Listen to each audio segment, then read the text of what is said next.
Anywhere where toxicity exists, I can't. What has been like the biggest demand for body tattoos? Scar camouflage and lip blush, so lip tattoos. That's been the most popular. None of the services that I provide require people to consistently come back to me over and over and over. But you meet me once or twice and you feel comfortable to open up. That says a lot about the vibe that people get, and a lot about your personality. And I appreciate that. What's up, everybody? I'm Walter Hooper, and welcome to another edition of Marketing Minds Meet. We are back here at the Knot co-working space in Grosse Pointe Park, Michigan. It is a all-purpose co-working space if you're an entrepreneur, local business leader, and you're looking to just get out of the house or have a change of scenery to do your off-site work. This is the place to do it. And this is where we host the majority of our show here, Marketing Minds Meet. And today it is a fall October Sunday. Fall is in full session and football is back. The Lions are playing today. My Wolverines played yesterday and they won, so go blue. And I am sitting here today. This is someone that I've known for quite a few years. Pretty much since I think I started, and we got introduced, and then as time went on, this individual went on to start their own business, Precise Micro Beauty. They are based in Clinton Township inside the esteemed Partridge Creek Mall in one of the shared co-working salon spaces, and she has been making a name for herself, and now she is here in the bubble in Grosse Pointe Park to tell her story, and we're gonna dive into some pretty good stuff. So without further ado, I have here with me Shanneal Tate. What's going on? Oh, yay! I'm great. I am great. How are you? I'm great as well. We've been trying to do this for a while now, and schedules, just the stars didn't align, but until today. Yeah. So here you are. Everything happens in divine order. So we're here. So let's start here first with tell me about, and tell the audience about Precise Micro Beauty. How did you get started in this journey of running your own business? Okay. Precise Micro Beauty. It's a body sculpting and semi-permanent makeup studio. I was actually still working with an international healthcare company when I discovered permanent makeup or semi-permanent makeup. Essentially, that's the applying of pigments anywhere on different places on the body. You could do brows, lips, scalp micropigmentation. I do a lot of scar camouflage. So it's, essentially in the family of a tattoo, but it's called permanent makeup. I also do body sculpting. So that's fat reduction, toning and tightening the skin. But again, I was working for someone when I discovered that I love permanent makeup, and I just started. I was like, yeah, I've always wanted to have my own business, and I just jumped in and did it. And there we go. Started Precise Micro Beauty. And how long have you been in business now for? 3 years. Wow, Look at you. And where did you exactly start this? Did you have your own brick and mortar? I initially started renting space inside of a med spa. And I don't even know how long I was there, but just renting, not my own brick and mortars yet. But I rented space inside of a med spa, and now I'm renting space inside Sola Beauty Suites. Nice. And so now you're in Sola. What are you? So let's get into like the body sculpting, and the fat reduction. What does that process look like when you do that on a client of yours? Yes. How does that work? Yeah. So the technology I use is with a wand. It's the wand technology, and we use multiple temperatures to target whatever area on the body that we're working on. Okay. And permanent makeup, what does that process look like? How do you go about helping your clients with that? Yeah, so it's we use the same equipment that we use for body tattoos. Same type of equipment. It's just more specialized for permanent makeup. So the cartridges are smaller. They're more fine. Some of them are more fine.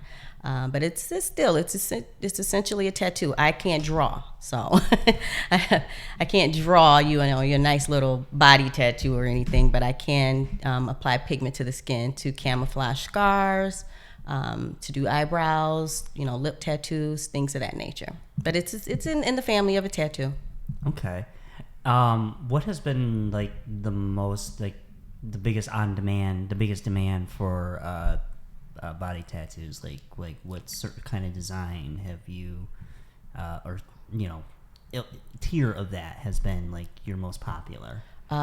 Scar camouflage and lip blush, so lip tattoos. That's been the most popular. I do a lot of those. And that's just either we can, make a lipstick look, something very, very rich and colorful, or we could do like a nice blush of color, something that looks very sheer. Sometimes ladies just and men, they just want to cover a scar on the lips. They want to cover maybe discoloration, acne scars or something like that. So, yeah, you can just multiple different ways to go about it. But, lip blush and scar camouflage has been my most popular. Okay. All right. Do you see yourself honing in on those specific services even more, or do you see yourself expanding more services as time goes on and you build yourself a nice crew as well, or are you, or like I said, are you looking to kind of just hone in on those specific things that you just mentioned? Yeah. So the spaces that I have now inside Sola, I will be looking to grow, not to expand services, but to grow a team. And I don't want to speak too much on it, and it's still so much in development, but I am looking to grow a team and grow how many people I get to service. Okay. What does that look like for you? What is the growth look like for you as far as like a team? Are you looking to have like a team of like smaller team, like a bigger team? Like what are you? What's the Shanneal Tate's future for Precise Microbeauty look like? Team of 2 or 3, and then maybe 4 with admin help. Right now I'm doing everything on my own, but yeah, it's a team of 2 or 3. All right. I don't want to bite off more than I could chew. I just want to Yeah, because it seems like that's so easy to do sometimes, especially when you're in that phase of growing where you're okay. Now you have maybe you could add on like maybe 5-6 people. Yeah. But the real question is, should you? Right. And I think that's where sometimes business owners, regardless of what industry they're in, that's maybe something that they, maybe could ponder a little bit more. Is not could I do this? Because the answer is you can. Right. But the real question is should I? Right. Should we do this? Yeah, and I've got a very extensive background on team building and being responsible for teams. That was my previous role in healthcare. I was responsible for a few large teams. So it's not that it couldn't be done. It's really, should it be done? So I think a good team of 2 or 3 is about really good for me. So tell me and tell everyone about okay, so you said you worked where you had teams that reported to you, so in the healthcare industry. So tell me about that part of your career and how then that transcended into now you running your own show. Yeah, so when I was in healthcare, I was a leader. I was a leader in surgical services, surgical support, and I had a large team, so and smaller teams that I was responsible for. And I started in healthcare right out of high school. So I was there for quite a long time. My last 10 years were in leadership. So I've got tons of experience with starting and developing teams and getting people to join up and getting people to work together and create processes and things of that nature. And all that time, I've always known I wanted my own business. I just didn't know what I wanted to do. You know, I've always loved beauty. I've always loved, I've always been really creative with a lot of different things, but I just didn't know what I wanted to have, what kind of business I wanted to own and, start and have my own team and cultivate my own folks. I didn't know what I wanted to do. But I discovered that, I love permanent makeup, and I've been rocking that one since. And I know that I want to grow that and grow others and help others get into the industry with a lot easier transition than I did. Had several little hurdles, but that happens and you grow from it. But yeah, I want to make it where I can help others get in the industry, beauty industry, and do it a little bit more seamlessly.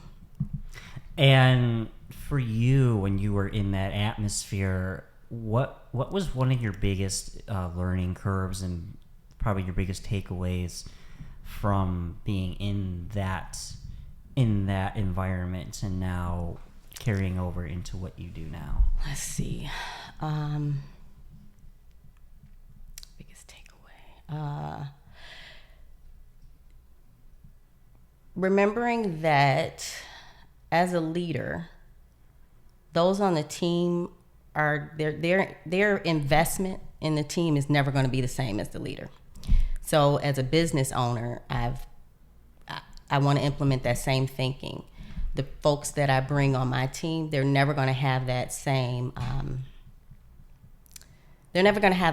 outlook of the work that I do, and they shouldn't, because it's not their business. Like in my previous world, I was the leader of a department, so those people on the team are not going to have that same level of not care, but that same level of consistent thinking about the day to day and the nuances. That's an unrealistic expectation from the team. So I think what's going to be a takeaway that I've used so far, and I think it's going to really do me well, is expecting the same thing from those that I bring on. They're not going to, and they shouldn't have that same level of consistent care and thinking of the business in the same way that I am. This is a baby for me. This is something that I'm birthing. So when you bring people on, I think it's such a setback with business owners. They go, why aren't people doing this and why aren't people doing that, and having these odd expectations. They shouldn't. No one's going to care about, something you're responsible for, like how you are going to care about it. So I think that's something that I've taken away, and I think that it's serving me well, and it's going to continue to serve me well, that thinking. And also too, I think, to go off of, people not expecting the others to have the, set aside even just the financial investment, just the emotional investment. Yeah. In all of it, no one's going to be as emotionally invested in anything out more than the leader. They're not, and they should not. That's an unrealistic expectation of the person who's in charge.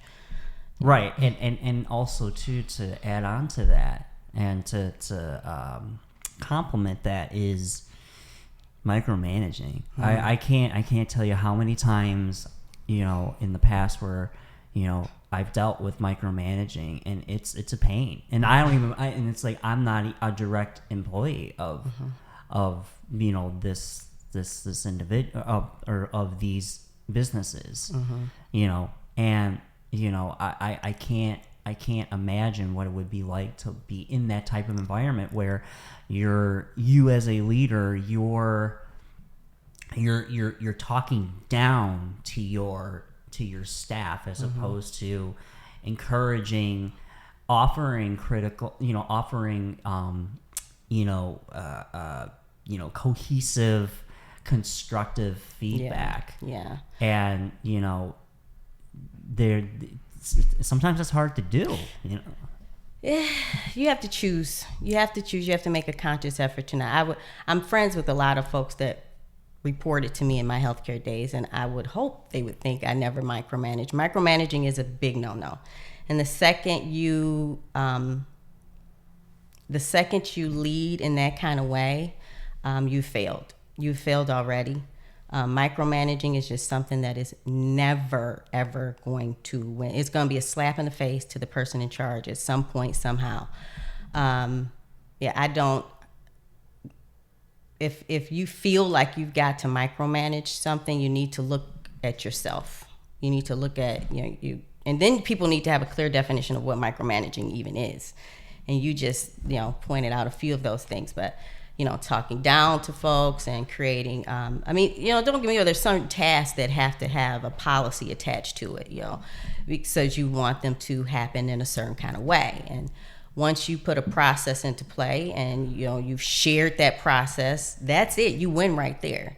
Anyone that can't keep with the practices that we've agreed upon, then that's just not a good fit. That person just isn't going to fit. But if you go into thinking you're going to micromanage, or if you go into the habit of, or the behavior, shall I say, of micromanaging, you just lost all credibility. The team is never going to respect you, and you just won't win. Also, adding toxic elements into the work environment, whether it's spreading gossip, or it's trying to put a wedge between your staff and create a division. And let me tell you, I've let's just say in the past I have stumbled across that, and again, as the outsider, it's a sad thing to witness. It makes for a very uncomfortable situation, but and I'll say it. I feel like, and I could be very wrong, and if I am, please correct me. Like, this is why we're here. Yeah, we talk about these things. I can't tell you how many times, especially in the beauty industry, I hear about this person's being a complete bitch, or this person is spreading this shit about so and so, or did you hear what they? It's like, why do you bring that into your work environment? Yes, I'm gonna say it's in my show. Leave that shit at the door. Yeah. Like, do not bring that into your work environment. Like, this is not personal time. Mm-hmm. This is work time. You have clients that you're there to help. Yeah. You have clients there that you're there to provide services for. And if your clients are getting wind of that, oof. Like, I'm sorry. Like, you want to talk about losing? Yeah. Yeah, you've lost. Yeah, you lose immediately. You lose. It's just not anywhere where toxicity exists, I can't. And anywhere where toxicity is happening, there's failure there. Toxic behaviors is just something that a work environment, let alone just a beauty industry, but in any kind of work environment, is going to be some failures there. Now, you're going to have where people bring their personalities, and they got up on the wrong side of the bed and all of that. But as the leader, one thing that I do feel that I am very, equipped with, and I've had tons of experience with, is, turning that around. Maybe not turning the person around. That's an unrealistic expectation. But turning it around so that the environment can get back to a healthy state in the moment. And if you cannot do that, it can run like weeds. It can, and it'll really damage your environment. And some of the teams that I've led before, when that type of thing would occur, I would always lean on some of the team members that were good at helping me turn that around and creating, a positive moment, on something that may not have been so positive, and getting it where that toxicity didn't grow. And that's what Precise Micro Beauty is going to, how we're going to grow, and how as I get my adding to my team, that's one of the ways that we're going to do it, and that is setting the expectations and keeping things aligned in it's a beauty industry. People that come to visit you can tell when something is off, and I can bet 210% that won't happen in my business, because I number one, that's just not my DNA. I'm not cut like that. That's not my behavior. But then number two, I don't know who the folks that I'm bringing on my team. I have to be able to coach them so that, they can give that same threshold, that same expectation that we're looking for. No one wants to come and get a service where they can feel the vibe is off. So that's where I'm proud that I'll be able to, curtail that a lot. Well, good, because we need more people like that. And there's been very few establishments I know that I've walked inside and been in where the environment wasn't like that. Mm-hmm. I've been kind of, I feel you. But it's good, like I said, it's good to know that there are individuals like yourself that recognize that and realize that is not okay. Mm-mm. Like, you can't be doing that. Mm-mm. You cannot be doing that. And especially if that stuff seeps into your reviews. Because then, let me tell you something. I'm sorry. No. Mm-mm. I don't know. I've been doing good. My reviews are great. Yeah, but that's good. That's good. Awesome. You're doing good because you're doing it right. Yes, awesome reviews. It's and I want to continue that. I want to make sure that as I grow, that's the expectation that I want to have, is that no one's going to come in and it's expecting you to be phony or fake, but keeping up that what people expect when they come to get a beauty service. I really pride myself, my clients, the way that some folks open up to me, and and that's kind of my nature. I've always been where people feel like they can just open up and talk with me, but I think it says a lot about my personality where people feel comfortable. None of the services that I provide require people to consistently come back to me over and over and over. But you meet me once or twice and you feel comfortable to open up. That says a lot about the vibe that people get, and a lot about your personality. And I appreciate that. I really, really do. I appreciate how the camaraderie, the relationship I've built with clients that I haven't seen in a while. They're not due for a touch up or for any kind of maintenance, and they'll text. I've got two phones on purpose. They'll text just to check on me and want to make sure I'm good, and how are things and that kind of thing. That says a lot, and I don't take any of that for granted. I don't take it lightly. That is telling me that I am infusing my personality in my business well, and in a professional way where people feel comfortable. And that's something that I want to continue. And as I grow, again, it's going to be an expectation, where people keep their, use your personality and make people feel comfortable. But toxicity cannot. It just doesn't. It won't. There's no space for that. No, there is not. There's no space for it. Nope. Can it, like I said, it can't be in the beauty industry at all, none of that mean girl stuff, none of that stuff. It's just, I think that there's a lot of room for us to do better, and I want to make sure that I'm keeping that same level of professionalism and, anti-toxic. That's right.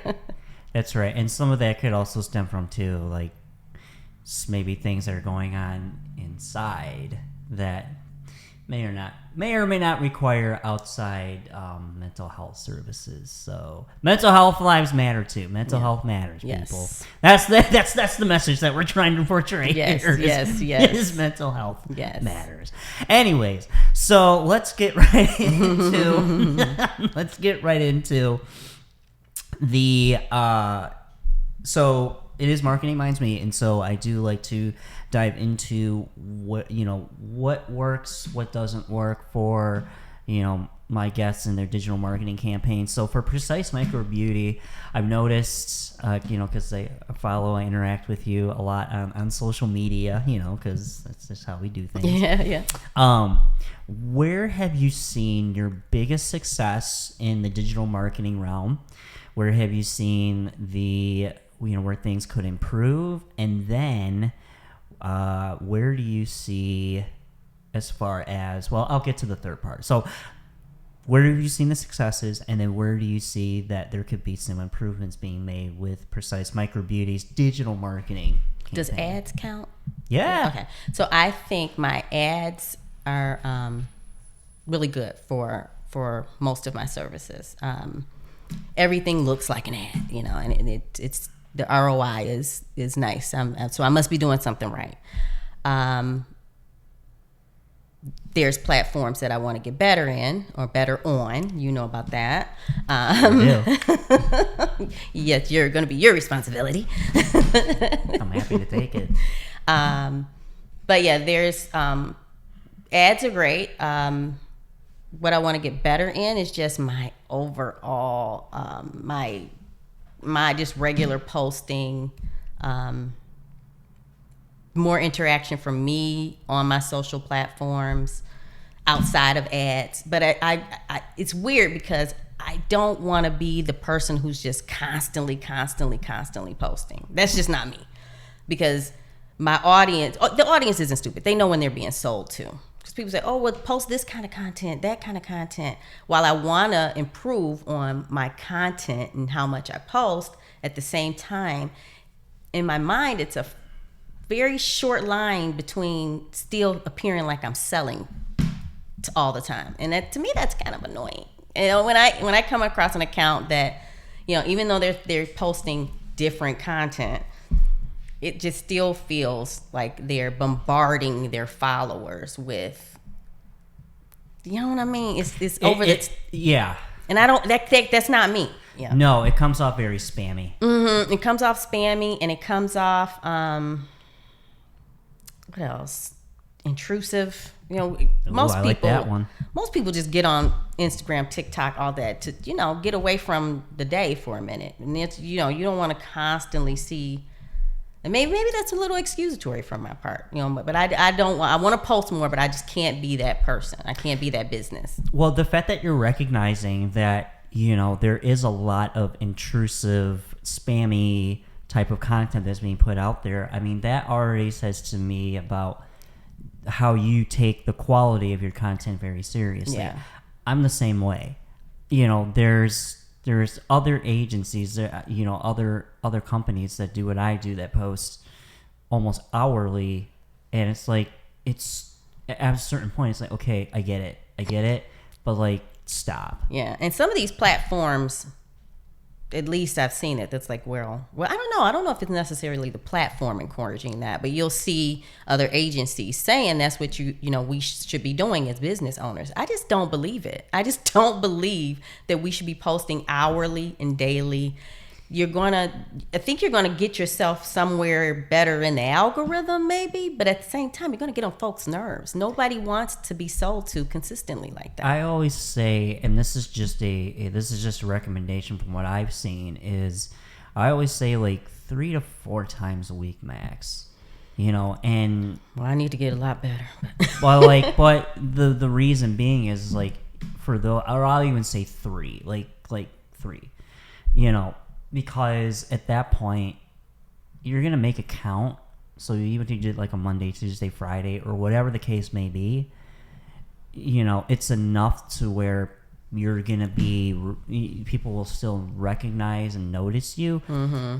But it's also gonna be enough to the point where you're not being intrusive, and you're not spamming people.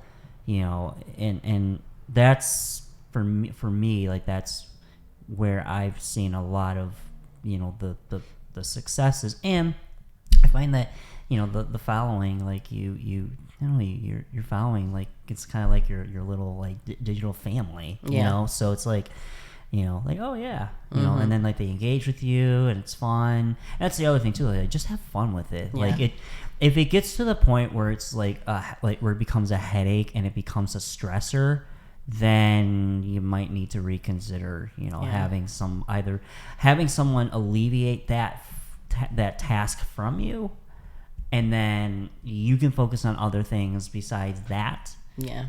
Or you just, take a step back and maybe reevaluate, okay, what what's realistic for me. Yeah. What's realistic so that I'm not completely out of people's realm, but I'm also not intruding on them on their swiping experience.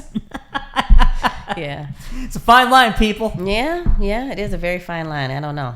But I do want to get better at it, just better within what I'm comfortable with, number of posts, the quality of my post. I want to get better at that. Absolutely. Absolutely. So now we're going to dive into the future of digital marketing and really the internet. Web 3.0, augmented reality, virtual reality. This is something it's here, but I really feel like come next year, Apple has announced that they're releasing their augmented reality domain. Mm-hmm. And their augmented, I call it Appleverse. It's just kind of the rough draft. So when that happens, I feel like there's going to be a shift. There's going to, much like when these wonderful devices drop the iPhone. We're going to see people now finally kind of going, oh, okay, this is what it's about. Because metaverse, I was talking to a good friend of mine, bandmate, the other day about this. The metaverse, I think they got it. The premise was there. It just, because unfortunately, Zuckerberg was behind the project. I think it didn't quite align yet. So now when you have something that's going to be, where I think with the software and the operating system is going to be a little bit more cohesive, it's going to be a little bit more tighter. There's already been reviews where people have done where they were tech people have gone on their YouTube channels and given their reviews. One of the biggest things has been the where they've raved about how the movement of your retinas with this is like insane. Like it is like spot on like that. Wow. So in the next 5 to 10 years, is Precise Micro Beauty going to be diving into the world of Web 3.0 and having the possibilities where you're able to maybe provide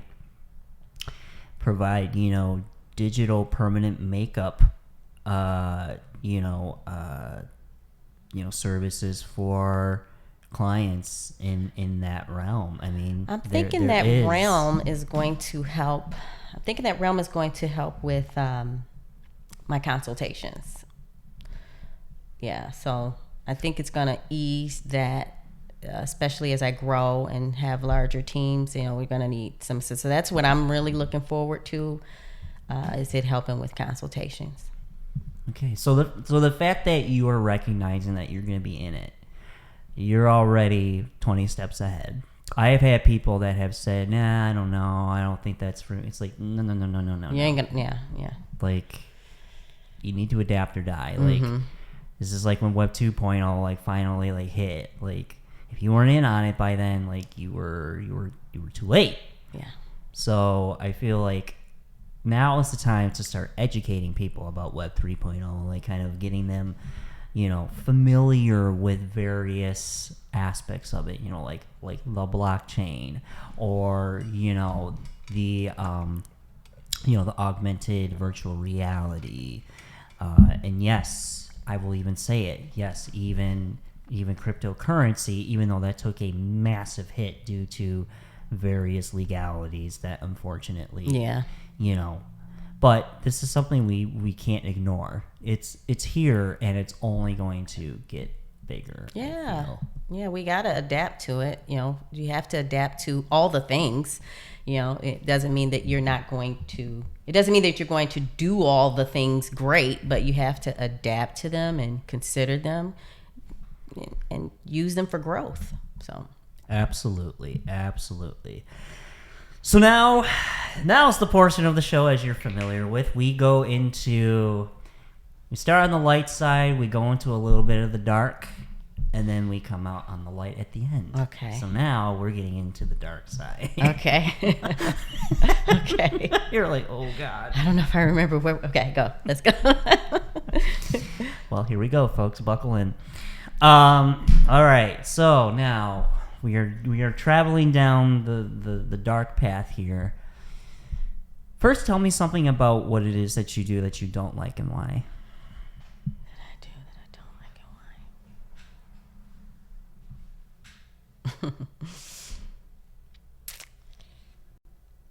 Man, I am so in love with what I'm doing. I don't know. I don't know if I have some. I don't know that I don't like. Because remember, no job is perfect. Yeah, let's see.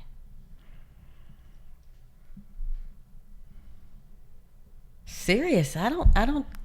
I am so in love with every aspect of it that everything, even the things that are difficult, I'm having a great time with. So what do you find difficult? Content. Content and staying relevant on socials. So I guess I don't like that. I guess that let me just step back. Maybe I really genuinely.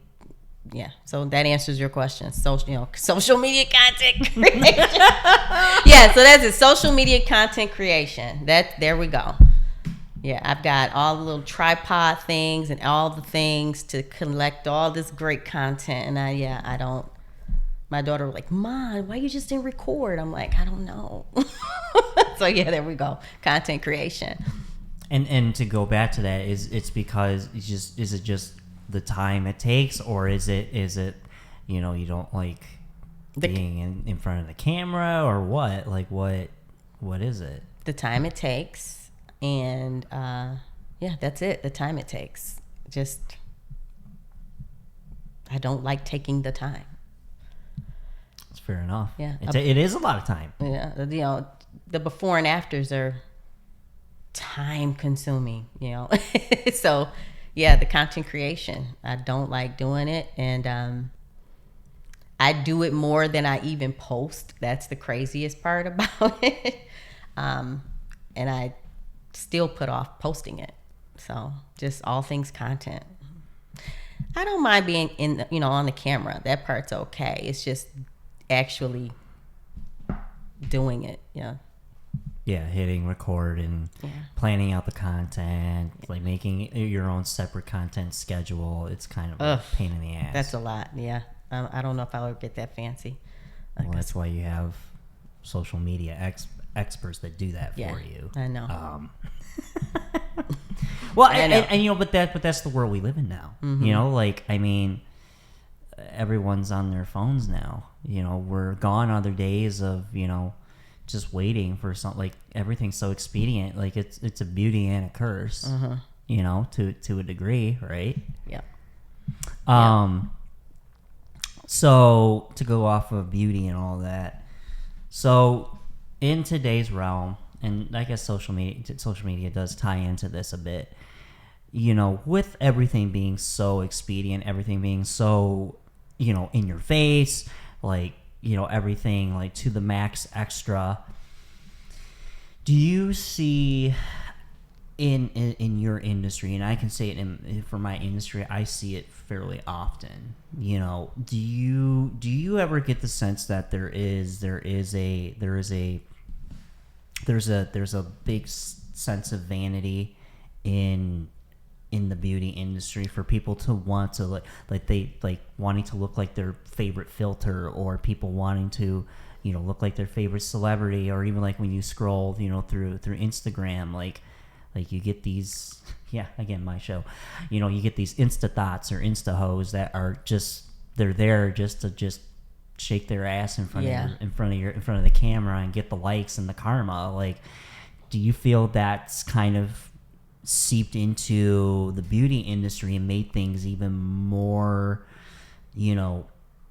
difficult for, someone that's like yourself who takes their craft and their profession seriously and doesn't want to be seen like that? Do you think that's kind of been a detriment and added to that sense of vanity? Yeah, I think a little bit. I've done a really good job of communicating effectively. If someone has unrealistic expectations, or they want to do something that is totally against their natural anatomy and their natural features, I don't have that person as a client. I just, I know how to, I have a great ability to have courageous conversations. So I just don't take that person on, or I just don't do business with that person. I try to be as authentic as possible. And anytime I can read the room very, very well. I've got a good ability to read the room. And if I see that someone wants that type of expectations, I decline. I'm proud of you. I decline. I don't think that that's healthy. I never try to tell anyone, I don't go against anyone's feelings, their outward feelings on themselves or anything to that extent. But it is not my, it's not within my craft, not within my creativity realm to do things that are not realistic. As realistic as possible. The outcome should be realistic. And if we can't have a clear communication on that, and I see that it's going towards what you just, outlined, do you also think not my thing? Do you think that maybe stems from a sense of insecurity and lack of, maybe self-respect, because they feel like they have to look a certain way because how they are in that moment, like in that time of how they currently look, they feel like they don't matter because, I feel like that would be it could be a multitude of reasons, and I feel like the role that I have, I'm not able to dive into all those reasons with an individual. It could be something internal. It could be, a partner that is, maybe requiring something from someone, the way a person looks, or, their outwardly appearance. It could be a multitude of reasons. I've come across it. I've come across that type of thing with folks, good handful of times. And it's I don't ever want to make someone even more uncomfortable in a situation. And I think letting someone believe that you could do something that's unrealistic is just, you're digging a very dangerous hole for yourself. So I steer clear from that in a very respectful way.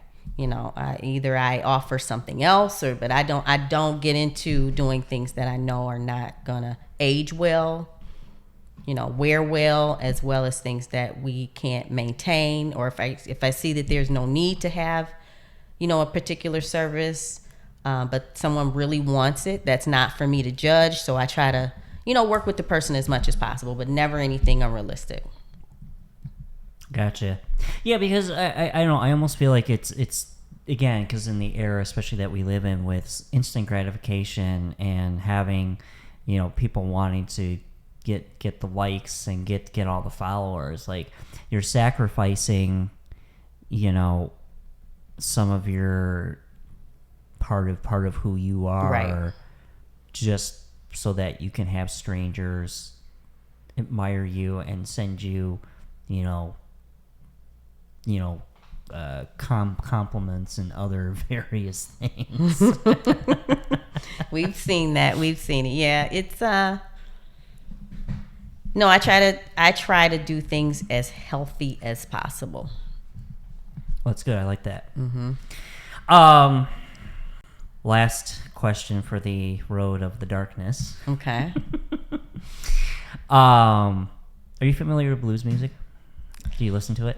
No, I don't. I don't listen to blues. Okay. I'm familiar with it, but I don't listen. Okay. So I'm going to keep this real.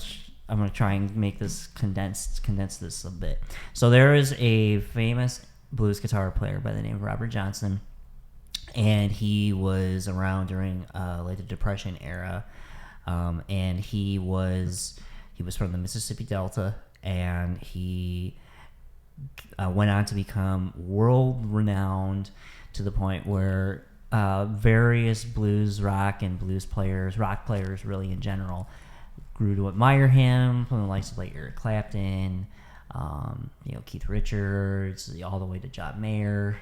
So he's had an impact, and there's the lore that's been told where when he was walking back home, he was, look at you, you're so invested. I love it. I'm like, what? So he was walking back home, and he came to a crossroads, and one of his songs was called Crossroads, and it was about this encounter. And he had an individual that happened to be going the opposite direction, and they stumbled up, paths, and the individual goes, "Oh, I see you're a guitar player. Does your guitar need tuning?" And he goes, "Yeah, sure, I guess it could." So he tunes it, and then the person goes, "All right, so now that I've tuned your guitar, this should help with your playing capabilities and what have you." Because before then, he was, as told by one of his former guitar teachers, they said that he was okay, but he wasn't anything to write home about. Well, then after this said chance encounter, the next time he saw him in a juke joint, he was playing things that should have been played by like two people. Like, he had that much talent. Like, it was insane. Oh, wow. So then fast forward, so he plays, so he gets this reputation, and then he plays this one gig, and then he goes to the bar, and he sits at the bar, and he gets a drink, takes a drink, and it's laced with something, and he keels over, and he dies. So the lore is that when he got his guitar tuned, the individual that tuned his guitar ended up being the devil, and the devil actually ended up making a deal with him, stating, "If I do this for you, you will become the greatest guitar player that ever lived. But in exchange, I'm going to need something in return," because as we all know, the devil does need to collect his pay. So the pay in this case was his life. So, and as times have gone down too, what's even a little bit more eerie is that there really isn't much known about him. Like, there's very few recordings of him, playing that have been, distributed and remastered, but there aren't that many. There's really only one photo of him that's been put out there, and really, yeah, it's very, very creepy. Yeah. So my question to you, Shanneal Tate, you have a chance encounter with the devil himself, and he makes you an offer where you can have the biggest beauty business in the entire world, where you could have Queen Bee being a client of yours. Queen Bee herself could be a client of yours. Tempting. However, like I said, the devil needs to collect his pay, so it could be your mortality at an early stage. It could be at the expense of your friends and loved ones. Whatever the case may be, but you would have the biggest beauty business in the entire world. You would be set for life. Do you take the offer, or do you leave it? Leave it. Leave it. There's no reason. There is a such thing as wanting too much, and I don't even, honestly, without even that deal, I don't want that much. I want to be happy. I want to make others happy, and I don't have to have the biggest of anything, or I don't have to have the number one of anything to have that gratification. So definitely leave it. There's no, and I want no Queen Bee. I have to be okay with that. have to be okay with no queen bee. Yeah, definitely leave it. That's nothing to no, I think that's a part of that's greed. And where greed lies, greed will get you in a lot of trouble. And yeah, I would definitely leave it. I don't need that kind of, that is not success to me. I don't define having the biggest, the best, the great. I don't define that as success. So I would definitely leave that whole deal. I'd walk away from him like, psh, take that, going on. Never mind. I don't need that. Yeah. Mm-mm. Greed is not. I don't believe in greed. I don't believe when people. It's nasty when people think that they have to have the biggest, the best, the brightest, the number one of it all. There's enough room for a lot of number ones. Well, it's like the movie Wall Street with Michael Douglas, who plays Gordon Gekko, and he says greed is good. But, I mean, look at his character, though. Yeah, I don't know about that. His character doesn't. Yeah, no, greed is, to me, I can't think of a time where greed is ever good, where greed is ever okay. Being greedy is never, you will get slapped in the face at some point. No, thank you. All right. So, yep. You have joined the majority of the guests that have replied no. So, yes. Yeah. Good. Majority? Everyone doesn't reply no? I had, this was not on the show. This was in a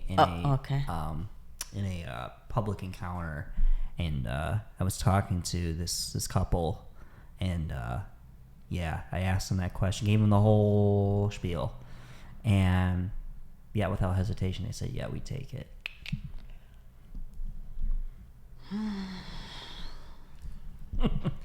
Is it the wrong answer? No. I mean, it just depends on the person. Depends on what, their outlook on things. But I think for me, definitely no. Well, I had a hunch you were going to say no. Okay. So Good. I'm proud of you. Good. All right. Well, we're through the darkness now. Okay. The light's coming back. So with that being said, we're gonna go live here now on the YouTube channel. So we're gonna have a little fun here. Okay. All right, what's going on, everyone? This is another edition of the live stream for Marketing Minds Meet, and we are back here at the Not Co-working Space. Last time we were, I don't think we did a live stream at the last. Oh, no, we did. The last live stream we did was over at Body Matrix by Margot, and we had Margarita Stetz as the guest, and she did a phenomenal job. And so now we're back at the Knot in Grosse Pointe Park, and I am sitting here today with an individual that I've known since I started my business. And they are now on the journey of having their own business and really doing some really cool things in the beauty industry. She owns Precise Micro Beauty, which is in Clinton Township, and I am sitting here today with Shanneal Tate. What's up? What's up? What's up, everybody? So, Shanneal, why don't you tell the viewers here a little bit about yourself, about Precise Micro Beauty, and just an overview of your journey to where you are now. Okay. Precise Micro Beauty. I do semi-permanent makeup, so that's ombre brows, lip blush tattoo, scar camouflage, scalp micropigmentation. I also do body sculpting, so that's targeted fat reduction, toning and tightening the skin. I got on this journey when I discovered permanent makeup. I was still working in healthcare. I've always wanted to have my own business, and when I discovered permanent makeup, I go, yeah, this is for me. This is something that, a wonderful service that I want to provide. It really is magical. It does some very, very good results for folks. I'm 3 years into my journey. I'm in Clinton Township inside Partridge Creek Mall. www.precisemicrobeauty.com. All right, I love it. So now we're into the fun portion. Well, this whole thing I think has been fun, right? Yeah, yes, lots of fun. I want more of those questions though. That was I really enjoyed that. All right, so you like the yeah. Well. So first, one of the things I wanted to get with you on is when you are not running Precise Micro Beauty and being the awesome boss that you are, what are some of your favorite hobbies and activities you enjoy in your downtime? I am a self-proclaimed chef and foodie. Oh, go on. A grill master. Oh. Mm-hmm. I love to cook. I love to bake. I love barbecuing. I enjoy wine while I'm doing that. So, yeah. Of course. Cooking is very therapeutic for me. So that's one of my most loved hobbies. Yeah. What is your favorite meal to cook and prep? My favorite, that's kind of tough, but I love doing macaroni and cheese, homemade macaroni and cheese. Of course, I love barbecuing anything. Let's see, baking, cobblers. I love to do all kind of cobblers. I don't think there's anything I can't cook. So. Okay. Well, I know we had this conversation, and we wanted to do like a grill off, or like have something where like you cook something and then I cook something, and then have people try it and see what they think, which I still think is a great idea. Mm-hmm. I'm totally down for this. Yeah. I'm totally down. So you eat steak? Yeah. How do you like your steak? Medium.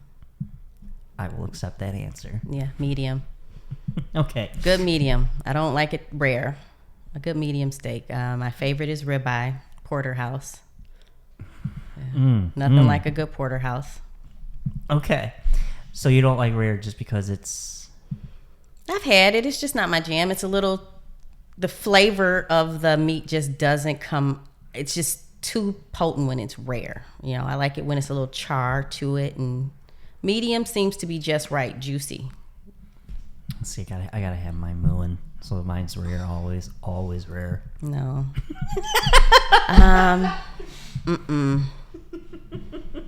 No, I've had it a time or two. It's not bad. It's just a little horseradish. It's good, but I like horseradish. Mm-hmm. Okay, I don't think I've done that before. Oh, you should try it. Do you put it like as a side, or is it like you just kind of dip the au jus and horseradish all together? And okay.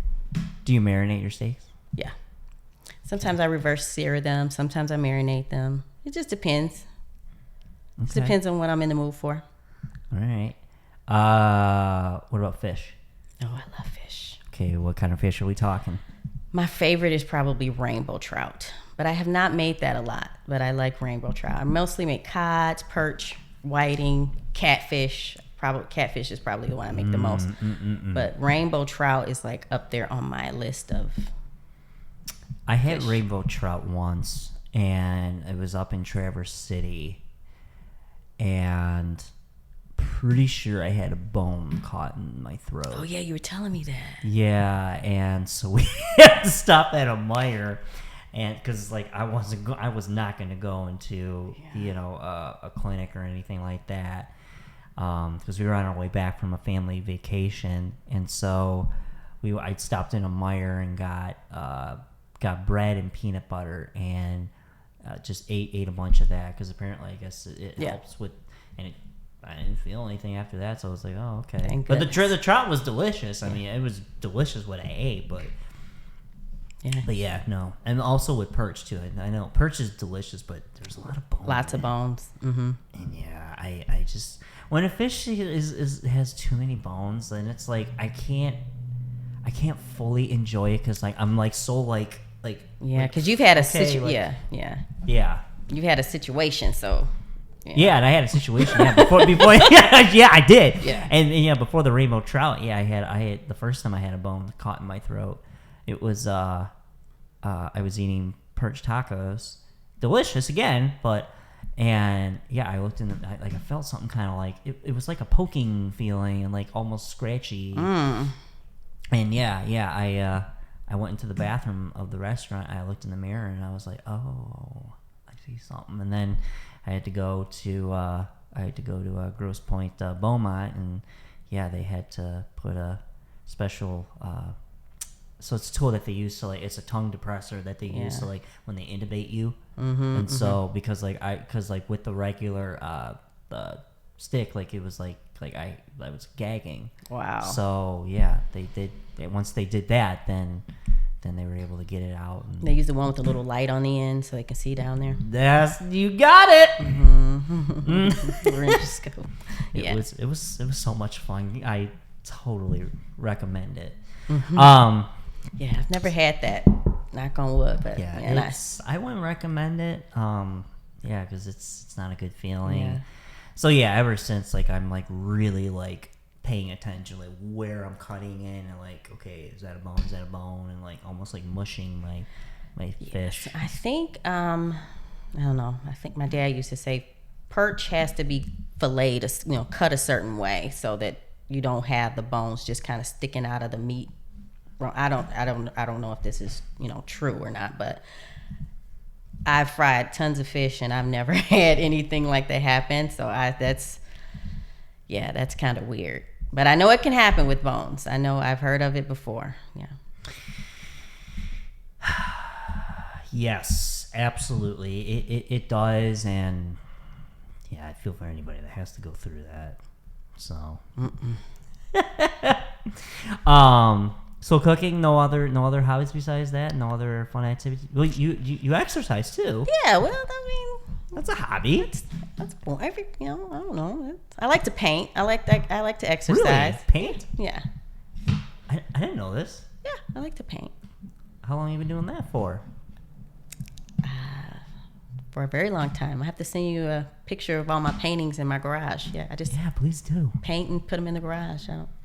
Abstract stuff. I've tried my hand at painting more scenic things. I'm not that great at drawing, so I like to do abstract art.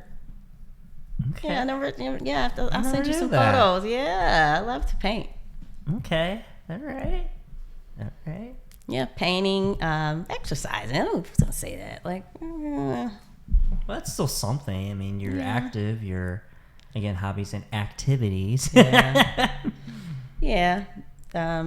It's a hobby, I guess. But something that I really would say that I love would be cooking and painting.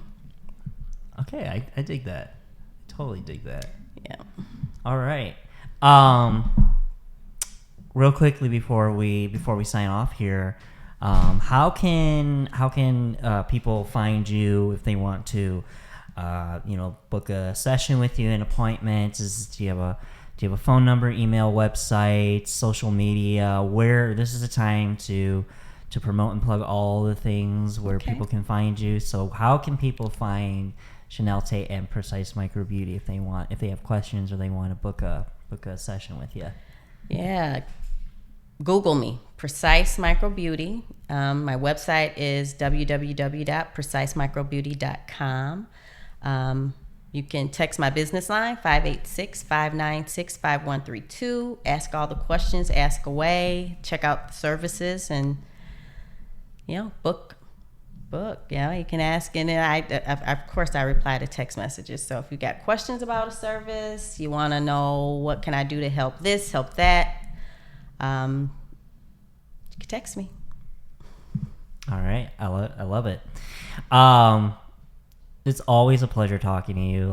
I know we'll be talking a little bit afterwards. Maybe going somewhere out after. I don't know.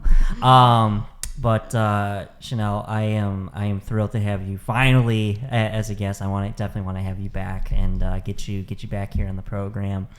I'm always infatuated with what you're doing, and Thank you. I'm excited to see where you're going to be how you're growing and all that. And I know New Wave's very proud to have you in the group as well. But this has been so much fun, and I can't wait to do this again. So thank you everyone for tuning in to this episode of Marketing Minds Meet. And I have been talking with Shanneal Tate, owner of Precise Micro Beauty. Do yourself a favor and go see her. Like just do it. Just do it. Just do it. Just do it. Thank you. Once again, another episode of Marketing Minds Meet. Thank you everyone for tuning in, and we will see you on the next program. Have a good one.